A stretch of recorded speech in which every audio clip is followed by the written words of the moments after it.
नमस्कार, times of Swaraj में आप सबों का स्वागत है और मैं हूं संतोष सिंह।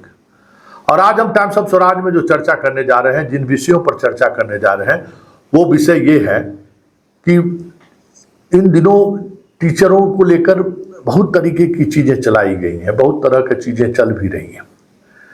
लेकिन जिस हौसला के साथ शिक्षिका शिक्षक स्कूल पहुंच रहे हैं, भाई बधाई के तो पात्र हैं, उनके जज्बे को सलाम तो किया जा सकता है।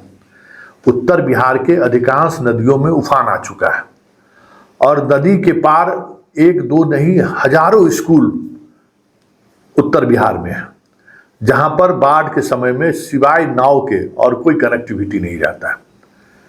और बहुत सारे स्कूल तो ऐसे हैं जहां दो दो तीन तीन नदी पार करके जाना पड़ता है।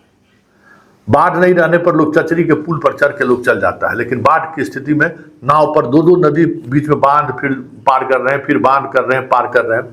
और उन्हीं लोग इलाकों में ऐसा भी नहीं है कि कोई आपको किराया का मकान दे दे, आप वहां रह जाइए। किराया का मकान भी वहां नहीं मिल सकता है।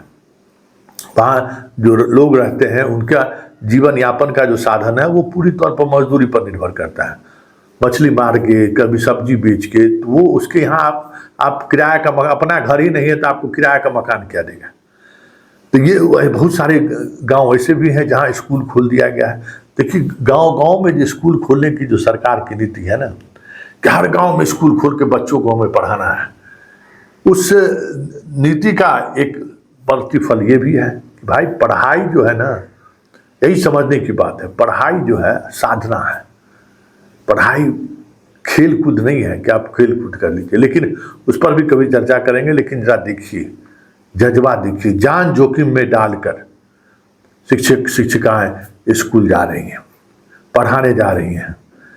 मतलब एक जब आप अगर 8 बजे आजकल जाइए, किसी बस के स्टॉप पर जाइए या रास्ते में कहीं जा रहे हैं तो देखिए, तो दर्जनों महिलाएं एक लाइन में खड़ी हुई आपको मिल जाएंगी। भाई बस का इंतजार कर रही है, कोई गाड़ी का इंतजार कर रही है कि किसी तरीके से कुछ मिल जाए, हम स्कूल पहुंच जाए। ये कोई आज नहीं, बहुत पहले से भी ये चीजें देखने को मिल रही है। लेकिन बड़ी बात ये है कि जिस तरीके से जान जोखिम में डालकर ये महिलाएं स्कूल जा रही हैं, शिक्षिका जा रही हैं, सैल्यूट तो बनता है भाई इनका। परिस्थिति जो भी रहा हो, विभाग का डंडे का असर हो, चाहे पढ़ाई के प्रति एक अपनी लालसा हो कि हमें जिम्मेवारी मिली है तो उस जिम्मेवारी का निर्वहन करेंगे, वजह जो भी हो, लेकिन जा तो रहे हैं और वो भी जान हथेली पर लेके। इस तरीके से लोग जा रहे हैं स्कूल, तो भाई इस जज्बे को तो सैल्यूट करना ही चाहिए। साथ ही सैल्यूट ही नहीं, उन चीज़ों को भी समझना चाहिए कि किस परिस्थिति में शिक्षक पढ़ाने जा रहे हैं और जहाँ जा रहे हैं वहाँ की परिस्थिति क्या है, वहाँ के लोग शिक्षा को लेकर क्या समझते हैं। सिर्फ अनुदान से मतलब रहता है कि पढ़ाई से भी मतलब रहता है, क्योंकि पढ़ाई का मतलब अपने यहाँ नौकरी है। और जो गरीब है ना, वो समझता है कि हमें नौकरी मिलने वाली नहीं है, हमें नौकरी मिलने वाली नहीं है, तो क्यों हम अपना जान जोखिम में डालें, किस लिए जान जोखिम में डालें। ये बड़ा सवाल है और इन सवालों को सोचने की जरूरत है, समझने की जरूरत है। क्योंकि जो चीज़ें चल रही हैं ना, और जिस तरीके से चल रही हैं, उसमें अगर शिक्षक शिक्षिका स्कूल में पहुंचकर इस हालात में भी पहुंच पा रहे हैं, ये बड़ी बात है। और देखिए किस दुरूह इलाके में स्कूल है।